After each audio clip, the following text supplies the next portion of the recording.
Buenas tardes, hermanos. Los saludo en el nombre del Señor Jesús. Para la parte del sermón de esta tarde quiero pedirles que vayamos a la copia de nuestras Biblias en la carta a los Hebreos. Hebreos capítulo 10. Vamos a leer desde el versículo 19 hasta el versículo 25. Yo quisiera, hermanos, predicar en esta tarde y con la ayuda del Señor la tarde del próximo domingo acerca de el congregar, cómo es que nosotros vemos en la Escritura el mandamiento de congregarse. Hoy día vamos a ver un poco acerca de un aspecto bastante doctrinal de lo que este texto nos enseña, y el próximo domingo, con la ayuda del Señor, vamos a ver cómo inclusive el creyente debe de prepararse el día anterior para congregar en el día domingo, a qué hora debemos llegar al culto, cómo debe ser nuestra actitud en el culto, en el servicio a Dios. Todo eso lo vamos a predicar el próximo domingo con la ayuda del Señor. Pero hoy día vamos a ver el aspecto doctrinal, podemos decir, del mandamiento de no dejar de congregarnos. Y para eso yo quisiera que veamos en la Escritura, en el capítulo 10 de Hebreos. Vamos a leer desde el versículo 19, como les decía, pero esta serie de mandamientos y de instrucciones comienza un poco antes todavía, unos versículos más arriba. Pero yo pienso que con los versículos que vamos a leer ahora y con la ayuda del Señor vamos a comprender la importancia de este mandamiento de congregar. ¿Cómo es que congregamos? ¿Por qué congregamos finalmente? La Escritura dice en Hebreos capítulo 10, desde el versículo 19 hasta el versículo 25.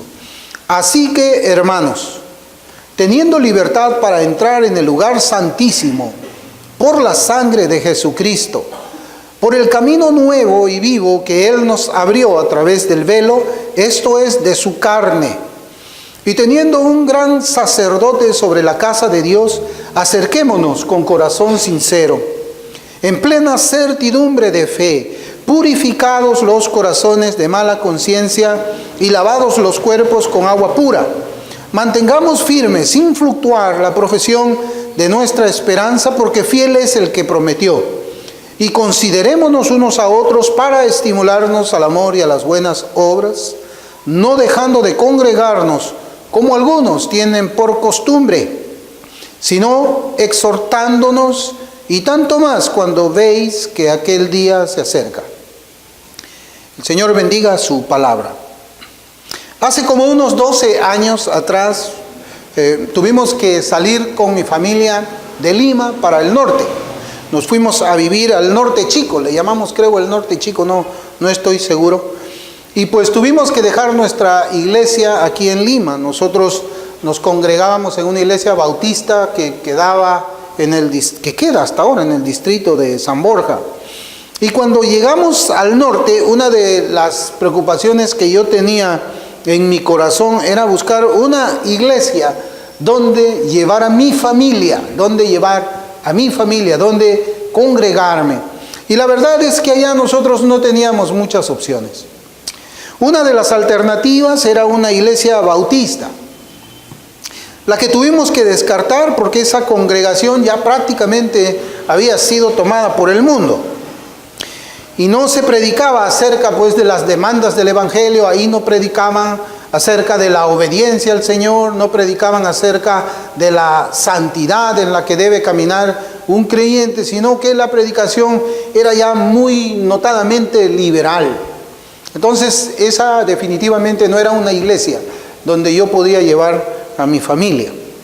Las otras opciones que teníamos era una iglesia independiente de una denominación también conocida en Lima, pero el estado espiritual de esa congregación también era bastante parecido al estado de esta iglesia bautista, y también tuvimos nosotros otra alternativa, era asistir a una iglesia de denominación pentecostal. Luego de mucha oración y conversaciones con mi esposa, decidimos asistir a la iglesia pentecostal, siendo nosotros bautistas. Y lo hacíamos en obediencia al mandamiento que encontramos en el texto que yo les he leído en esta tarde, el cual es el último de otros deberes que las Escrituras imponen a aquellos que son los hijos de Dios. Nosotros sabemos que la palabra del Señor enseña en Mateo 18, versículo 20, dice allí, porque donde están 2 o 3 congregados en mi nombre, allí estoy yo en medio de ellos. Sin embargo, mi esposa y yo sabíamos que la palabra del Señor nos mandaba a congregar en un lugar definido, junto con otros hermanos en la fe.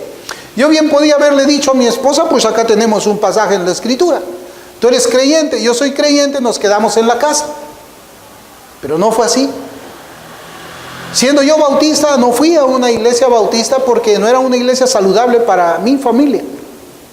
Tampoco fuimos a la iglesia independiente porque la predicación que ellos tenían era una predicación bastante suelta.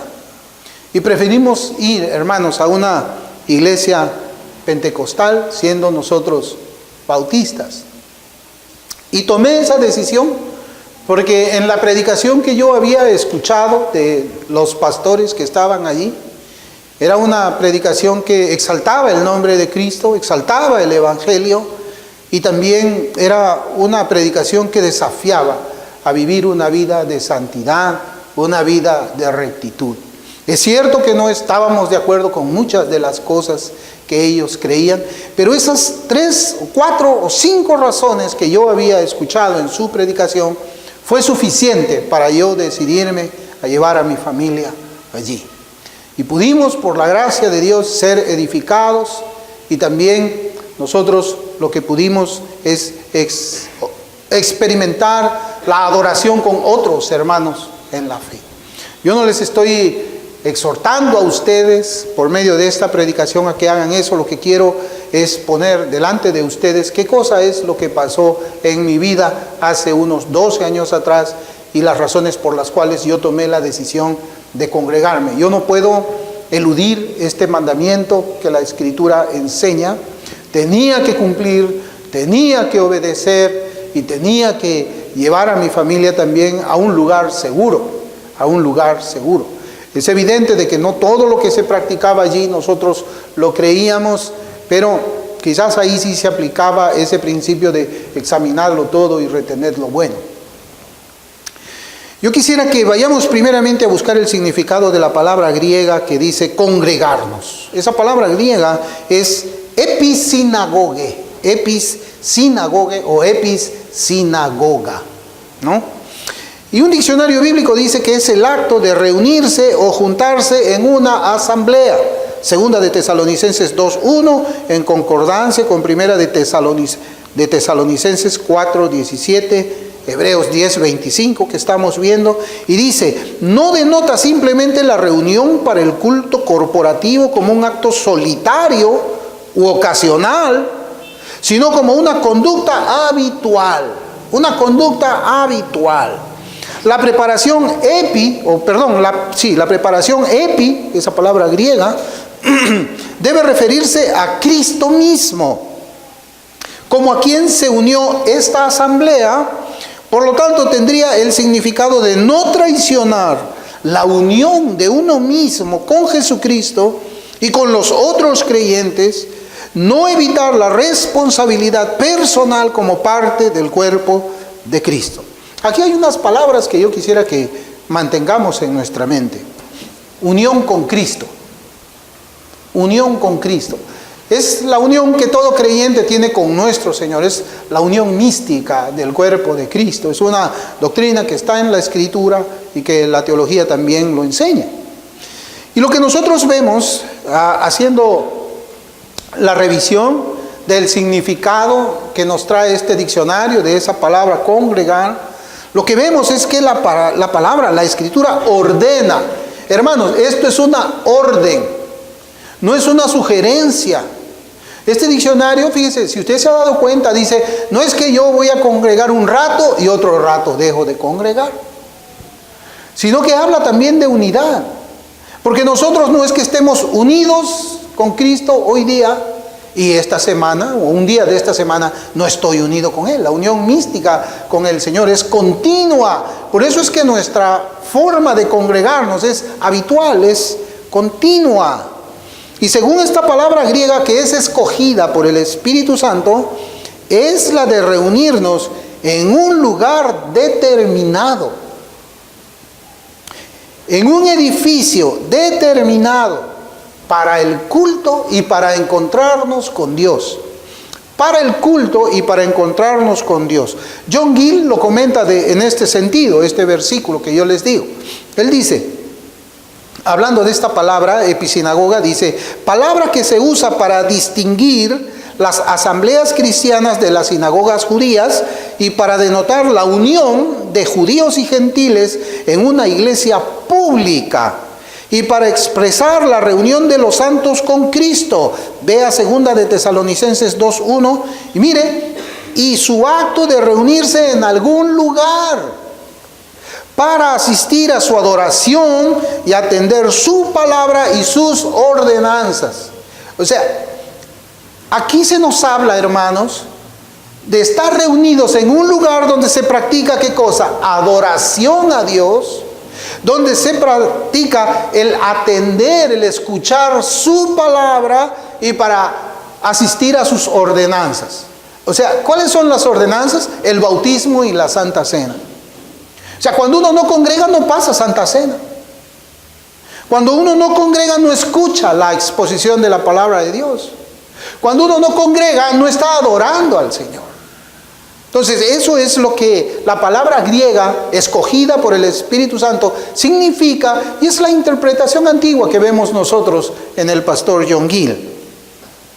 En los últimos años, hermanos, encontramos que hay profesantes quienes afirman que la iglesia no es un edificio. No es un edificio, sino más bien es un grupo de personas, pero esto es cierto solamente en parte. Comenzando por la palabra sinagoga, la cual se usaba para describir el lugar de reunión de los judíos, el edificio donde ellos llevaban a cabo sus cultos.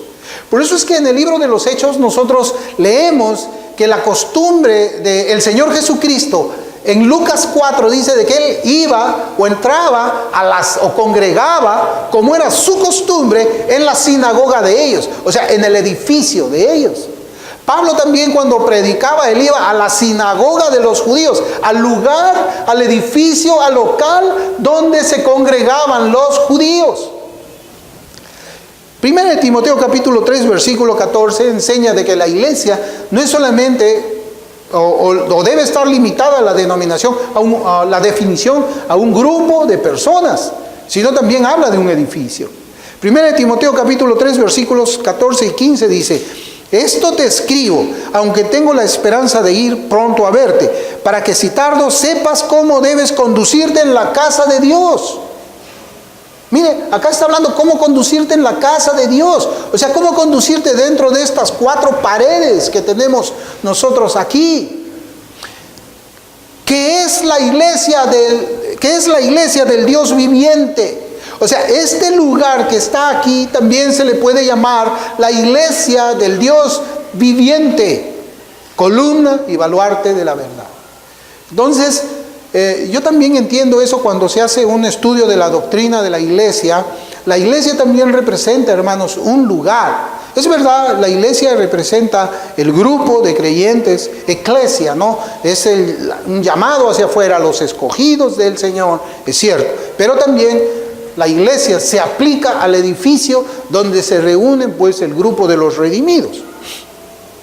La instrucción en este mandamiento es que no debemos dejar de congregar, no debemos dejar de reunirnos con los hermanos en la fe, en el lugar determinado para el servicio a Dios. No podemos dejar de hacer eso. La palabra dejando, que la encontramos en nuestro texto, es una que también debemos buscar su significado para ayudarnos a comprender espiritualmente este mandamiento. Los diccionarios bíblicos del idioma griego la definen como abandonar, dejar atrás, desertar. Es decir, nuestro versículo resalta para nosotros el peligro de caer en una apostasía personal, el cual se manifiesta cuando un profesante renuncia y abandona la reunión de los santos en el lugar destinado para ese fin. Entonces, ¿qué es lo que vemos acá? Que el Señor manda a su iglesia a mantenerse fiel en la asistencia al lugar donde los creyentes se reúnen para adorar. ¿En qué otro lugar vamos a congregar nosotros, hermanos? ¿En qué otro lugar podemos congregarnos nosotros? ¿O en qué otro lugar la Biblia sugiere que podemos congregarnos nosotros? Si no es en el sitio donde están reunidos todos los santos, en el día especial, en el día del Señor, para adorar a Dios, para escuchar su palabra, para recibir la cena del Señor. ¿En qué otro lugar puede hacer eso usted? ¿En un parque? ¿En la playa? No. El único sitio donde un creyente puede congregar, o donde la palabra de Dios sugiere que debe congregar, es en un lugar de 4 paredes y un techo, que le llamamos también iglesia, y que es el sitio donde se reúnen los redimidos del Señor, aquellos que han alcanzado los beneficios de la muerte de Cristo para adorar a su Salvador. Eso es lo que dice la Escritura. Y todavía no estoy entrando, hermanos, al aspecto teológico. Es solamente la definición de los diccionarios bíblicos que nos empujan a la definición o a la conclusión que yo estoy dando ahora. No hay otro lugar donde congregarse. Yo no puedo quedarme en mi casa con mi esposa. Es cierto, podemos ahí adorar al Señor, pero ¿y la exposición de la palabra? ¿Y la comunión con los hermanos? ¿Y la cena del Señor? ¿Cómo podemos hacer eso, ella y yo, si estamos solos en nuestro... Evidentemente que hay situaciones, hermanos, que yo las voy a comentar en la siguiente predicación. Puede ser que no haya una iglesia que sea, pues, saludable, por decirlo de esa forma, saludable, donde uno pueda congregar. Es cierto, a veces no hay iglesias saludables, pero si hay una iglesia saludable, ¿por qué no congregar? Si hay una iglesia donde se adora correctamente al Señor, ¿por qué no congregar? ¿Qué está primero, qué está antes que reunirme con mis hermanos para adorar a Dios? Es más, ni siquiera debería ser un mandamiento. Ni siquiera debería ser un mandamiento, hermanos. Sino que de uno mismo debería salir el buscarse, ¿no?, con los demás cristianos. Es lo que, por ejemplo, yo he visto que cuando se viaja pues a otro país, ¿qué es lo que uno hace? ¿Qué es lo que hace un peruano cuando llega a otro país? Busca otro peruano. Oye, ¿y dónde se juntan los peruanos? Hay un restaurante peruano, hay algo peruano. Donde vaya usted, vaya a Europa, vaya a Norteamérica, vaya a la China, siempre hay peruanos por todos lados. Pero uno busca a sus compatriotas. Hermanos, si nosotros tenemos la ciudadanía de los cielos, ¿acaso no buscamos a nuestros compatriotas celestiales también? Aquellos que están con nosotros peregrinando aquí en la tierra, pero con quienes también vamos a estar en el cielo, con quienes adoramos aquí en la tierra y también vamos a adorar allá en el cielo. ¿O cómo va a ser nuestra congregación en el cielo? Así también es nuestra congregación en la tierra. Entonces el Señor manda a su iglesia, pues, a la fidelidad, a congregar. Y yo no sé, hermanos, si es que eso es transable. Yo no sé si es que este mandamiento podemos nosotros interpretarlo de tal manera de que yo le saque la vuelta al Señor y finalmente no me congregue, o me congregue bajo mis propias condiciones y no bajo las condiciones del Señor.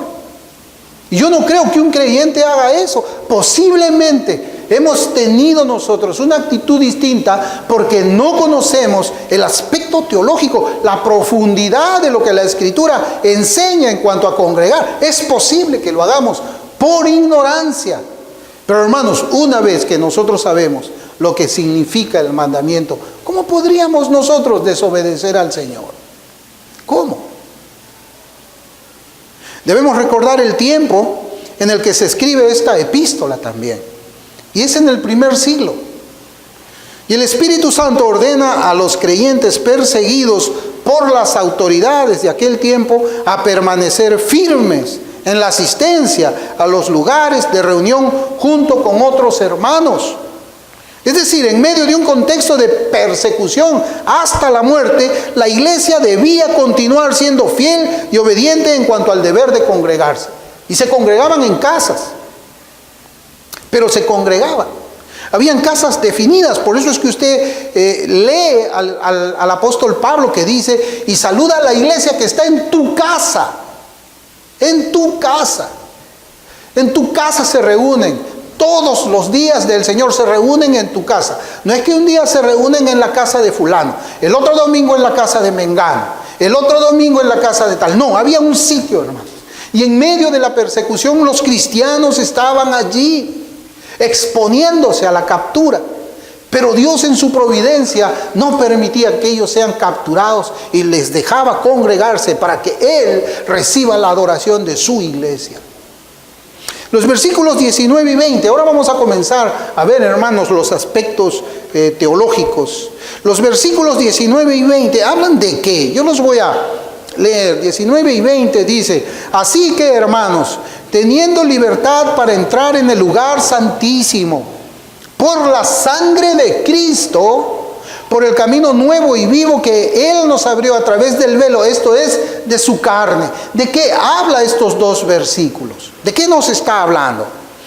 Nos habla, hermanos, de un privilegio que ha sido alcanzado para nosotros, que nos ha sido entregado por causa de qué? Por causa de la muerte de Cristo. Léalo. Ahí dice, dice, teniendo libertad para entrar en el lugar santísimo por la sangre de Cristo, por su muerte. Por su muerte. Es decir, la muerte de Cristo nos ha traído la libertad de qué? De poder entrar en el lugar santísimo. Y es evidente que las palabras aquí, hermanos, no se refieren a un lugar físico. No se refieren al templo de Jerusalén, donde entraba solamente el sumo sacerdote en el día de la expiación, sino que nos enseña que ahora tenemos entrada todos los creyentes a la misma presencia de Dios. Y en el contexto, hermanos, hay una referencia directa al mandato de la unión de los creyentes para reunirse en un determinado lugar, en un determinado día, en una hora determinada, para juntos ellos tengan comunión con el Dios Trino. Y esa comunión sin barreras ha sido conseguida por medio de la muerte de Jesucristo. Es decir, el Señor murió para que cada creyente pueda congregarse con otros creyentes. ¿No lo ve usted en la Escritura? El Señor murió para que tengamos libre entrada para adorar al Señor. Es decir, Cristo murió para que podamos congregarnos. Ahí está, teniendo libertad para entrar en el lugar santísimo por la sangre de Jesucristo. El lugar santísimo es la presencia, o sea, es la analogía de entrar en la misma presencia de Dios. ¿O de qué se está refiriendo acá? No puede referirse a ninguna otra cosa más. Y habla todavía y dice, por el camino nuevo, es el evangelio y vivo que Él nos abrió a través del velo. Esto es de su carne, de su cuerpo, de su muerte física. De su muerte física. En Éxodo capítulo 3, versículo 18, aunque hay muchos textos, yo escogí este que es quizás uno de los primeros, cuando Moisés fue enviado para el éxodo del pueblo judío de Egipto. Y dice, Éxodo 3, 18 dice, y oirán tu voz, e irás tú y los ancianos de Israel al rey de Egipto, y le diréis, Jehová, el Dios de los hebreos, nos ha encontrado. Por tanto, nosotros iremos ahora camino de 3 días por el desierto para que ofrezcamos sacrificios a Jehová nuestro Dios. Aquí está hablando de la unión de todo el pueblo israelita que estaba en la tierra de Egipto para salir al desierto, todos juntos. ¿A qué? A adorar a Dios. Todos iban a ir a un lugar determinado a adorar a Dios. Moisés no está diciendo cada uno vaya donde quiera adorar. Cada uno busque el horario que quiere adorar. No, está diciendo, hay un lugar donde vamos a ir a adorar, todos nosotros. Y este versículo, pues, de Éxodo 3:18 nos habla de una adoración unida, de una adoración conjunta del pueblo de Dios, aquí a Jehová, en un lugar específico. Y esto representa la iglesia de Cristo, la cual también unida en una misma mente y un mismo corazón debe reunirse, no en el desierto, sino en el edificio separado para la adoración conjunta a Dios, para la adoración conjunta a Dios. Los versículos 21 y 22, ya hemos visto, hermanos, que Cristo murió para que podamos congregarnos. En los versículos 21 y 22 dice, y teniendo un gran sacerdote sobre la casa de Dios, acerquémonos con corazón sincero, en plena certidumbre de fe, purificados los corazones de mala conciencia y lavados los cuerpos con agua pura. Hermanos, ¿cómo es que va avanzando la teología del escritor de Hebreos? Mire, ahora no solamente nos dice que Cristo murió para que podamos congregarnos y adorar a Dios y tener comunión con Dios, sino ahora nos dice de que Cristo nos dio entrada al Padre por medio de su muerte y además Él intercede como sumo sacerdote. Él intercede como sumo sacerdote. Yo lo que quiero es que nosotros vayamos viendo cómo es que va desarrollándose el argumento del Espíritu Santo, cómo va desarrollándose desde la muerte de Cristo para congregarnos hasta finalmente decirnos en el versículo 25 el mandamiento, porque esto es un desarrollo de los argumentos teológicos. Les decía que Cristo, Él intercede como sumo sacerdote para que la iglesia reunida pueda acercarse a Dios de la manera en que conviene. O sea, miren, hermanos, Cristo muere para que la iglesia se congregue. Ahora Cristo intercede para que la iglesia obedezca ese mandamiento de una forma que es conveniente para presentarse delante de la presencia del Señor. La iglesia tiene que ir preparada de una forma espiritualmente correcta para tener comunión con Dios. O sea, ya nos habló, por eso les decía, ¿no? Ya nos habló, ya nos dice que Cristo murió para congregarnos. Ahora Él está intercediendo para que congreguemos. El texto de esta mañana nos enseña pues una serie de realidades espirituales que se van a exponer hasta el mandamiento final. Esa parte, hermanos, que dice no dejando de congregarse, a veces se ha separado de todo el argumento de Hebreos. Y si vamos más atrás, vamos a encontrar todavía más riqueza, más méritos para que nosotros congreguemos, como dice el Señor. En realidad yo veo el versículo 25 cuando dice no dejando de congregarse como la cereza del pastel. Nada más. Nada más. Y a veces, hermanos, cuando nosotros separamos ese versículo, ¿no? Lo ponemos aparte, detrás de todo lo que es el contexto anterior, hacemos que pierda su peso, su significado. Pero bueno, primero las Escrituras nos presentan la realidad espiritual de que por la muerte de Cristo de Dios tenemos acceso al Padre. En segundo lugar, también nos presenta la realidad espiritual de que el Señor Jesús tiene autoridad sobre la casa de Dios como gran sacerdote. Él tiene autoridad.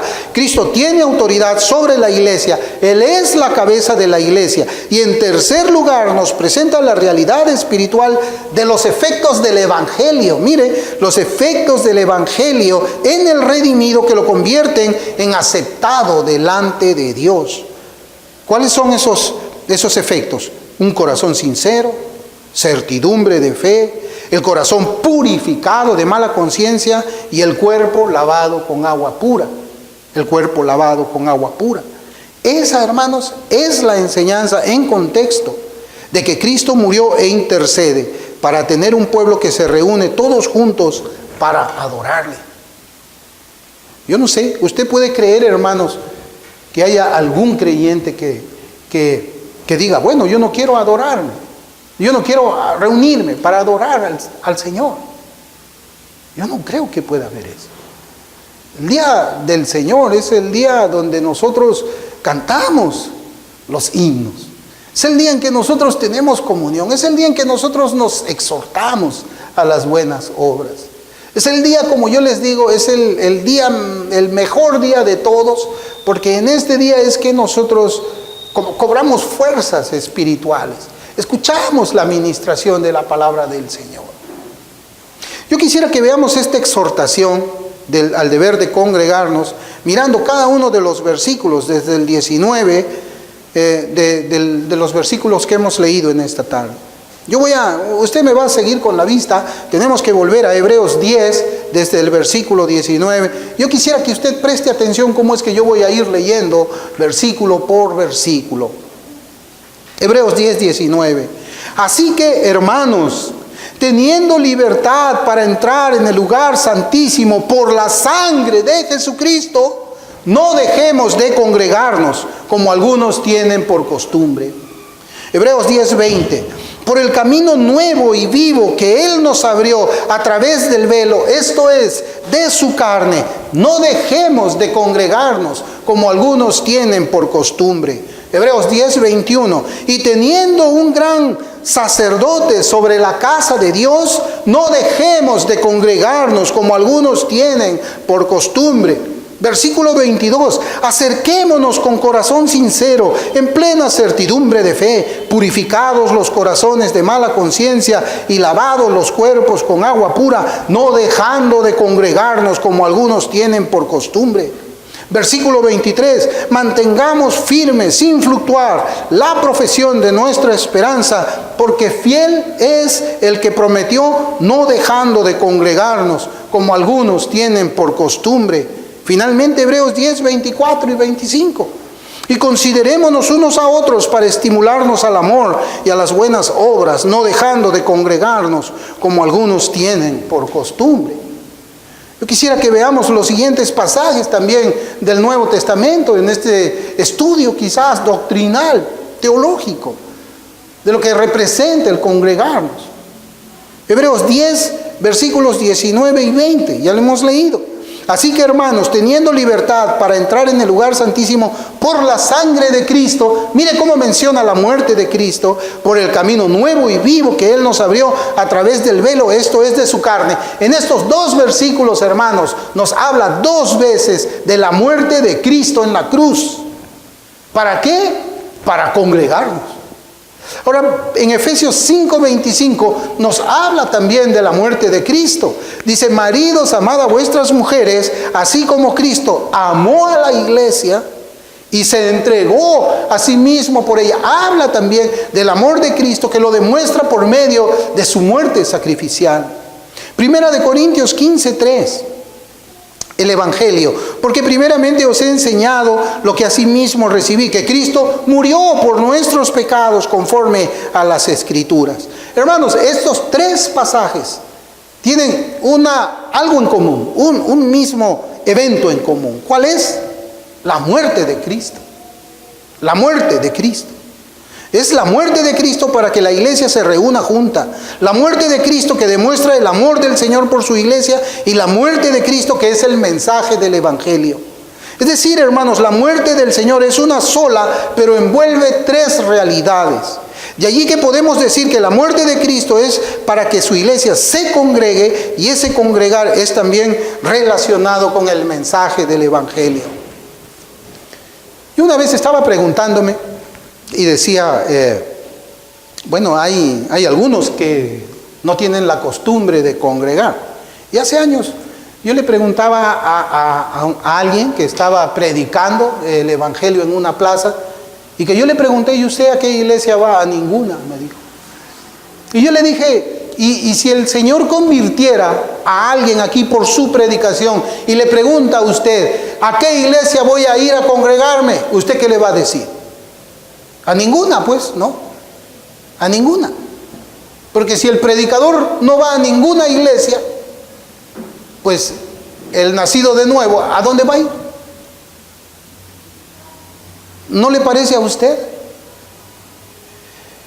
Cierta vez también unos seminaristas, cuando llegaron a una misión, donde yo era pastor al inicio de mi ministerio en Lima, eso les conté a ustedes, es por acá, más allá, más al norte es, y vinieron para evangelizar casa por casa en el área donde estaba la misión. Y uno de los evangelizados había hecho pues su decisión. Estos seminaristas llegaron con una serie de papelitos y decían, aquí están todos los que han sido salvados. Y pues a mí me causó mucha sorpresa, porque cuando con mi esposa visitábamos casa por casa a predicar el evangelio, pues todos nos rechazaban. Pero cuando iban ellos a predicar, llegaron hasta, dijeron, una familia, la 5ª generación de bautistas. Yo decía, una 5ª generación de bautistas, qué tremendo. Pues me dieron las tarjetitas y comenzamos a ir a visitar. ¿Y qué? Nos encontramos con un señor que había hecho su decisión, le habían hecho hacer la oración, pero que también les dijo que él no iba a congregar. Cuando yo fui y le dije, Señor, ¿usted es fulano de tal? Sí, yo soy. ¿Han venido a visitarle acá unos jóvenes bautistas? Sí, vinieron.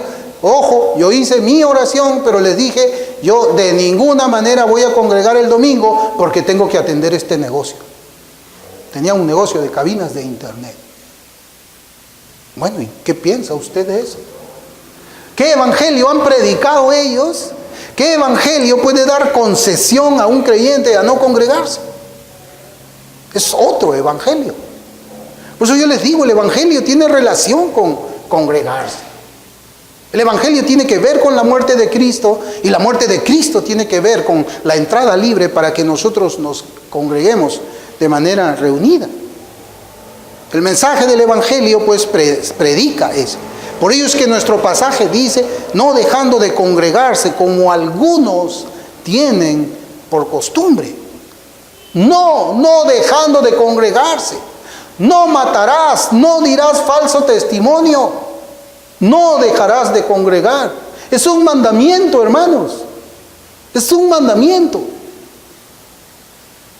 Y en ese contexto de reunión para adorar a Dios en un lugar específico, con un propósito definido, es ahora que las palabras de Cristo tienen sentido.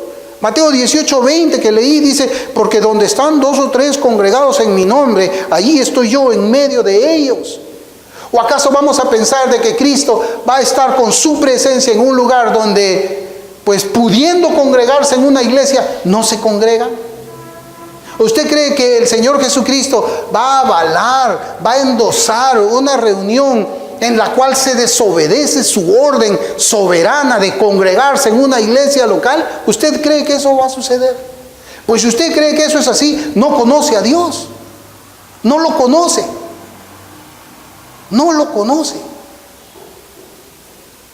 Escuchemos cuidadosamente el comentario otra vez de John Gill sobre este versículo, donde 2 o 3. Él dice, esto parece decirse en oposición a una noción judía que un número menor que 10 no era una congregación.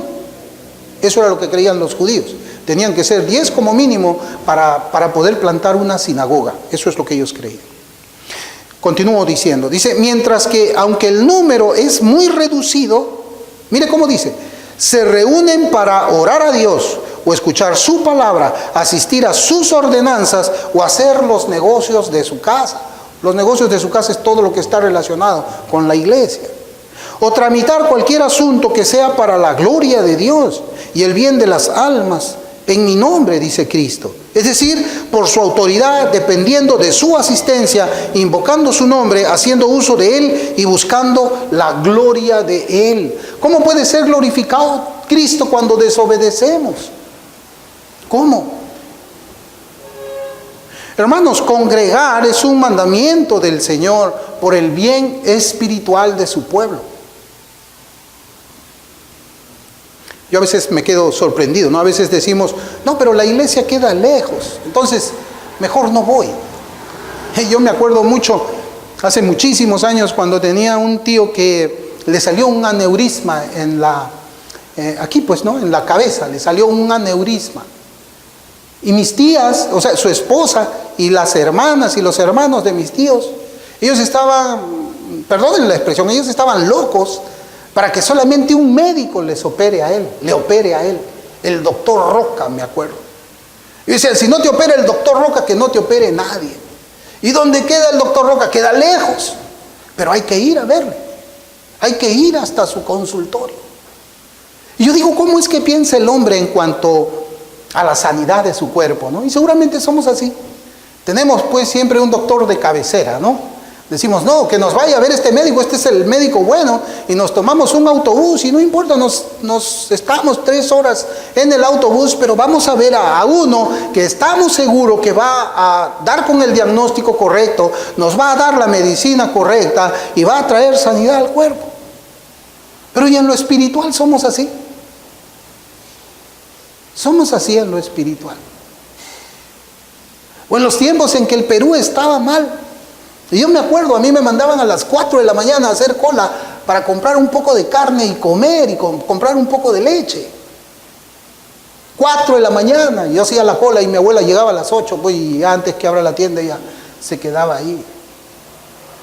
Tantas horas para poder comer algo aquí en Perú. ¿Y cómo somos para lo espiritual? ¿Cómo somos para el alimento que debemos de recibir? Claro, nosotros no podemos decirle al doctor Roca que abra su consultorio en la esquina de la casa, así nos ahorramos todo el viaje. Pero sí queremos que abran en la esquina de nuestra casa una iglesia sana para que congreguemos, ¿no? Porque si no abren una iglesia sana en la esquina de mi casa, no congrego. No congrego. Y así es como nosotros vemos, hermanos. Y se lo digo con mucha tristeza. Ese es el pensamiento de muchos hermanos. Muchos. El Señor, hermanos, se regocija. Miren, ya hemos hablado de esto, pero también parte de la doctrina es de que el Señor se regocija en aquellas reuniones en las cuales se le honra según su santidad y según su majestad. O sea, no es que nosotros nos estamos congregando, bueno, ya me congregué, ya cumplí. Acuérdense de que yo no había decidido, hermanos, no ir a una iglesia bautista allá cuando fuimos al norte, porque su adoración era una adoración rockera. Rockera. Y en una adoración rockera, ¿dónde vemos la santidad y la majestad de Dios? No está ahí. No está ahí. La Escritura dice que el que se hace amigo del mundo se constituye enemigo de Dios. Entonces, si yo voy a pedirme del mundo prestadas sus cosas para adorar a Dios, ¿cómo voy a pensar primeramente de que esa adoración, según los tipos del mundo, va a agradarle a Él? Si no resaltan su santidad. Si es una adoración en desobediencia a Él. No, dice que debemos de honrarle a Él según su santidad y majestad. Por lo tanto, el Señor nunca se va a regocijar si es que estamos congregándonos. Obedezco el mandamiento, digo yo, pero no te estoy adorando en tu santidad y en tu majestad. Por eso no es congregar así nomás, sino buscar y saber dónde es que voy a congregar.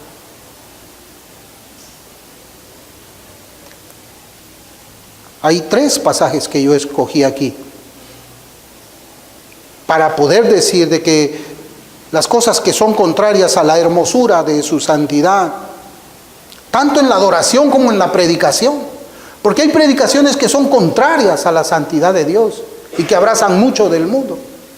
Ahí tampoco Dios puede ser glorificado. Pero hay 3 pasajes. Primera de Crónicas 16:29 dice: dad a Jehová la honra debida a su nombre. Traed ofrenda y venid delante de Él. Postraos delante de Jehová en la hermosura de su santidad. Postraos, tienes que tener reverencia. Salmos 29:2. Dad a Jehová la gloria debida a su nombre. Otra vez, adorad a Jehová en la hermosura de su santidad. Por eso es que una adoración que no sea en la hermosura de su santidad es una adoración que Él no aprueba. Y si las personas están reunidas ahí para hacer ese tipo de adoración, ese tipo de reunión no es aprobada por Dios. Hay uniones, hermanos, que no son aprobadas por Dios. A veces nosotros hablamos mucho de la unión, la unidad de la iglesia. ¿Ustedes creen que en la unidad del pueblo para hacer la torre de Babel, porque se unió el pueblo, se agradó Dios? Por supuesto que no. Hay unidades, hay ciertas circunstancias en que las personas se juntan para hacer algo, pero que no necesariamente está de acuerdo a la hermosura de la santidad de Dios. Salmos 96:9 dice igual: adorar a Jehová en la hermosura de su santidad, temed delante de él toda la tierra. Toda la tierra. Cuando el pueblo de Dios se congrega para predicar y adorarlo en la hermosura de su santidad, entonces la iglesia está testificando de la santidad de Dios. ¿A quién le testifica de la santidad de Dios? ¿A un mundo caído en el pecado? ¿A un mundo que ha caído en el liberalismo? ¿A un mundo que ha caído en la inmoralidad? A ellos la iglesia le testifica de un Dios que es santo, separado. Veamos este pasaje de la Escritura también, porque esto está en la Escritura. En Ezequiel capítulo 20, versículo 41. Como incienso agradable os aceptaré cuando os haya sacado de entre los pueblos. Y mire cómo dice: y os haya congregado. Mire cómo el Señor dice: y os haya congregado. O sea, es el Señor quien saca del mundo, es el Señor que te saca del pecado y hace que tú te congregues. Soberanía de Dios, ¿verdad? Él hace, Él pone el querer como el hacer en los suyos, en los que son verdaderamente suyos. Él pone el querer como el hacer. Por eso es que este pasaje dice así, lo voy a volver a leer: como incienso agradable os aceptaré cuando os haya sacado de entre los pueblos y os haya congregado de entre las tierras en que estáis esparcidos. Mire, y seré santificado en vosotros a los ojos de las naciones. Seré santificado en vosotros a los ojos de las naciones. O sea, cuando las naciones te vean a ti congregando para adorarme de la forma como tienes que congregarte y adorándome de la forma como tienes que adorarme, voy a ser santificado delante de las naciones. Por eso es importante congregarse. No hay otra manera en que nosotros podamos santificar a Dios si no es por medio de congregarse. Y mire, el pasaje literal dice: ante los ojos de los paganos. Esa es una traducción un poco más literal: ante los ojos de los paganos. Hermanos, pero si la iglesia congregada imita lo que los paganos hacen, si la iglesia congregada imita lo que los paganos hacen, imita su cultura, imita su música, imita su manera de vestir, imita sus vicios, entonces yo me pregunto, ¿cómo puede ser santificado el Señor cuando el mundo ve una iglesia que está plagada de lo que ellos hacen? Una iglesia congregada, pero que ha sido absorbida, o ella absorbe el mundo. ¿Cómo puede Dios ser enaltecido? ¿Cómo puede ser glorificado? Hermanos, miren,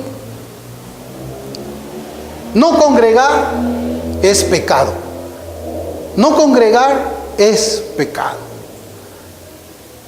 Y yo no quisiera que le busquemos pues sacar la vuelta, ¿no? A veces los abogados dicen: echa la ley, echa la trampa, ¿no? Sale la ley y yo voy a buscar por acá un artilugio y voy a evitar cumplir lo que la ley dice. Con el Señor no hay eso, hermanos. No hay echa la ley, echa la trampa. El mandamiento está ahí. No dejando de congregarse. Por eso no congregar es pecado. Hay que reconocerlo. No es torpeza, no se llama torpeza. No se llama negligencia, tampoco se llama negligencia. O he sido negligente. No se llama olvido, me olvidé. No hay que poner excusas. No hay que poner excusas. No congregar es pecado. Congregarse en el nombre de Dios para llevar a cabo actividades del mundo también es pecado.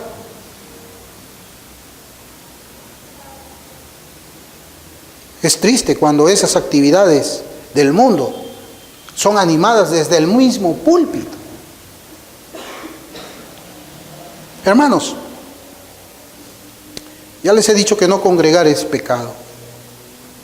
¿Y saben por qué yo congregué en esa iglesia pentecostal que yo les decía a ustedes al principio? ¿Por qué congregué yo en esa iglesia pentecostal si yo soy bautista? Bueno, ya les di las razones primarias. Porque Dios me manda a congregar. Pero ¿saben también por qué yo lo hacía? Eso es primeramente porque Dios me lo mandaba. Segundo, porque mi hija en ese tiempo creo que tenía 7 años. Y ella debía aprender la obediencia de Dios viendo a sus padres. Mi hija tenía que ver que yo cumplía el mandamiento de congregar en una iglesia. Yo tenía que enseñarle con el ejemplo mi obediencia a Dios. Yo no podía quedarme en la casa. Yo no estaba iniciando una iglesia. Tal vez si yo estoy iniciando una iglesia, me quedo en la casa, como así comenzamos esta iglesia. La comenzamos en mi casa. ¿Quién? Mi esposa, mi hija y yo. Así comenzó esta iglesia. Cuando yo ya no congregaba. Cuando comencé a plantar la iglesia, cuando el Señor me dijo, es tiempo de que tú hagas esto, ya no fuimos a ninguna iglesia, sino comenzamos a hacer lo que había yo venido a hacer aquí de Norteamérica, a plantar la iglesia. Pero antes de eso, mi esposa y yo teníamos que dar testimonio a nuestra hija del temor que teníamos al Señor y de la obediencia que le debíamos a Él. Ella era muy chiquita y no conocía de denominaciones. Pero lo que yo sí sé es que ella se recuerda cómo es que íbamos nosotros a esa iglesia pentecostal, siendo bautistas. Claro, yo podía haber dicho, no, pues yo soy bautista, no hay ninguna iglesia bautista reformada aquí en donde yo estoy viviendo, así que me quedo en mi casa.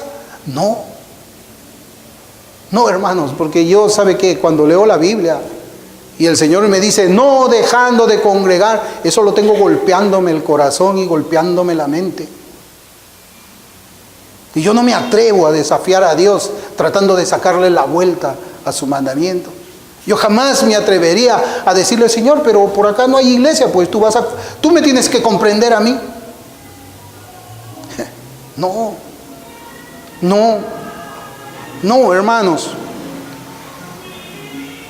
Cada uno de nosotros les enseñamos a nuestros hijos a obedecer o a desobedecer a Dios. Si vamos a enseñarles a desobedecer a Dios, cuando ellos tengan más edad, no nos quejemos. Cuando no teman a Dios en lo absoluto, no nos quejemos.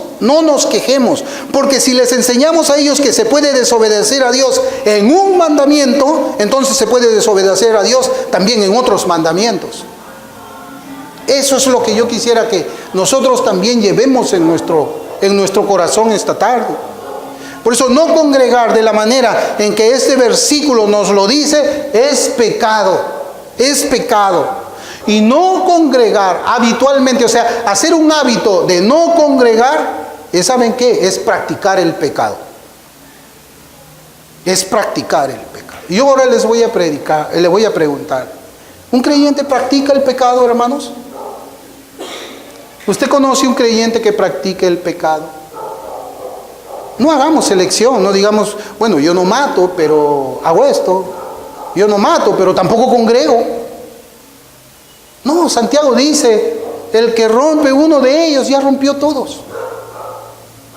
Y en el Nuevo Testamento encontramos este mandamiento. Y este mandamiento es el eslabón de una cadena. Las damas usan cadenas, ¿verdad? Cuando se rompe un eslabón, ¿qué pasó? Se rompió la cadena. No se rompieron los otros, se rompió uno y simplemente se rompió la cadena.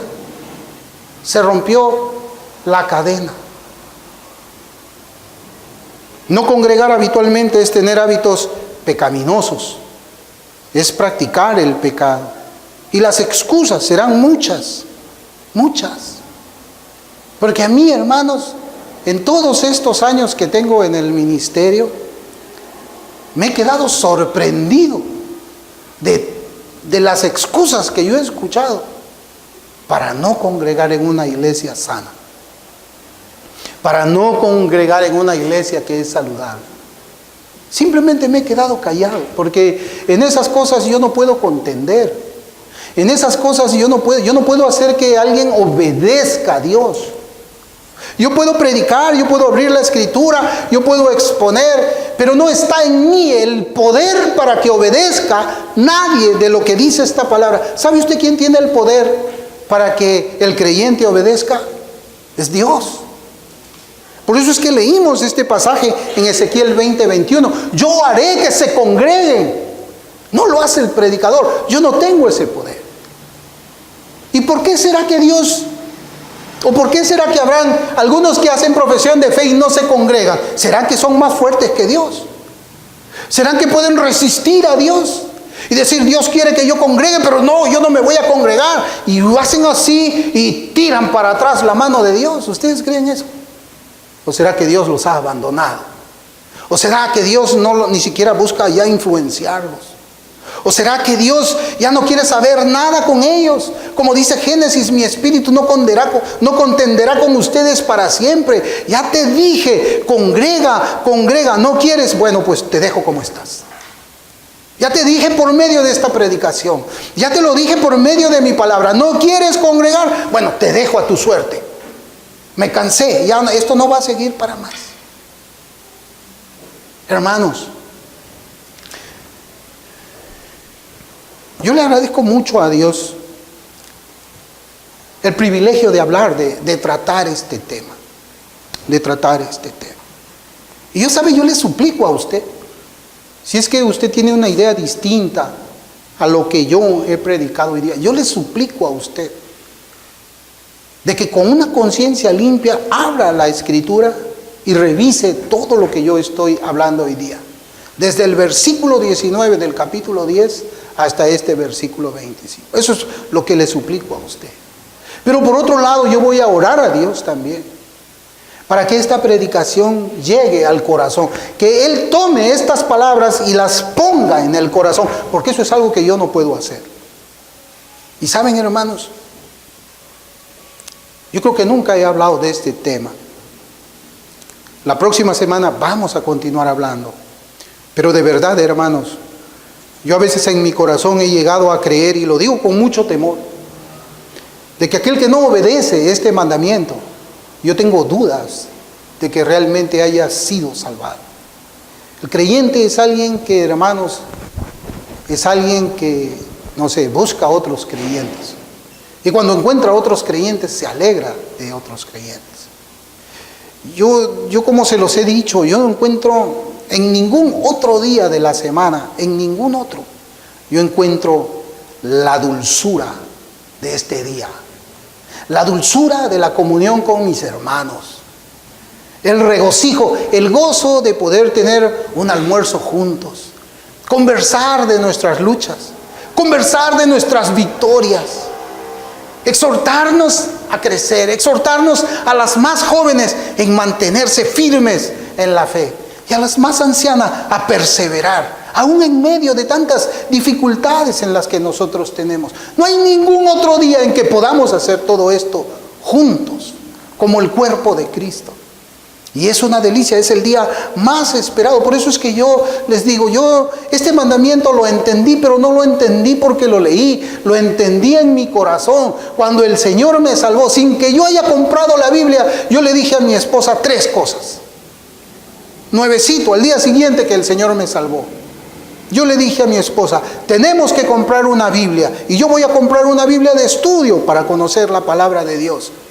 Tenemos que dar de nuestro dinero a la iglesia, y tenemos que buscar una iglesia donde congregar. Tú conoces una, y mi esposa conocía esa iglesia bautista donde fuimos. Yo no había leído nada de esto, nada de lo que yo les hemos leído hoy día, pero en mi corazón ya estaba esa necesidad. Ya estaba esa necesidad. Ese 11 de septiembre, cuando me salvó el Señor, y yo dije, tengo que estar cerca de otros cristianos. Tengo que usar el día del Señor para buscar a mis hermanos en la fe. Así como encontramos en el libro de los Hechos también, que Pablo quería pegarse a ellos, ¿no? Pablo quería ser parte de la iglesia. Pablo quería ser miembro de la iglesia, pero la iglesia no lo dejaba porque lo tenía miedo. Hasta que vino Bernabé y lo agarró a Pablo y lo presentó a la iglesia. Este hombre quiere juntarse con nosotros. Todos los domingos está viniendo aquí, quiere juntarse, quiere ser parte de nosotros, quiere sentarse en la silla, quiere comer con nosotros y nosotros le rechazamos. Ese deseo de Pablo es el deseo de todo creyente. Y todo creyente está buscando su iglesia allí donde puede estar para adorar al Señor en la hermosura de su santidad. En la hermosura de su santidad. Meditemos en esto, hermanos. Esta predicación no es para juzgarles. Yo no juzgo a nadie. Pero sí sé que va a venir un juicio. Sé que va a venir un juicio. Y me gustaría también hacer una predicación. Una predicación, quizás hagamos este domingo y el otro. Una predicación, porque si usted ha leído en el versículo 25, mire cómo dice, no dejando de congregarnos como algunos tienen por costumbre, sino exhortándonos. Y tanto más cuando veis que aquel día se acerca. ¿Qué día se está acercando? Dígame. El día del juicio. El día del juicio se está acercando. Y te dice, tienes que congregarte. Tú estás viendo que ese día se está acercando. Congrégate, porque vas a rendir cuentas. Yo no les juzgo. Dios va a juzgarles por medio de su palabra.